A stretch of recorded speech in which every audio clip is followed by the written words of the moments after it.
সপ্তম শতাব্দীতে আরব মুসলিম বাহিনীর হাতে সাসানীয় সাম্রাজ্যের পতন ইরানি সমাজে এক গভীর রূপান্তরের সূচনা করে।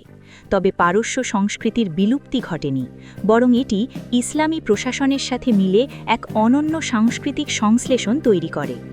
আব্বাসীয় খিলাফতের দুর্বলতার সুযোগে নবম শতাব্দীতে সামানিদ এবং সাফফারিদদের মতো স্বাধীন পার্সিয়ান রাজবংশের উদ্ভব ঘটে, যা ইসলামিক স্বর্ণযুগের পথ প্রশস্ত করে।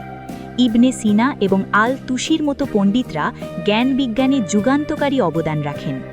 কিন্তু ত্রয়োদশ শতাব্দীর মঙ্গোল আক্রমণ এই সমৃদ্ধিকে ধূলিসাৎ করে দেয়। চেঙ্গিস খান এবং পরবর্তীতে হালাকু খানের আক্রমণে বুখারা, সামারকন্দ এবং নিশাপুরের মতো শহরগুলো নিশ্চিহ্ন হয়ে যায়। 1258 সালে বাগদাদের পতনের মাধ্যমে মঙ্গোলরা খিলাফত ধ্বংস করে। লাখ লাখ মানুষের মৃত্যু এবং শহরগুলোর ধ্বংসস্তূপের মধ্য দিয়ে ইরানে এক ভয়াবহ জনমিতিক বিপর্যয় নেমে আসে,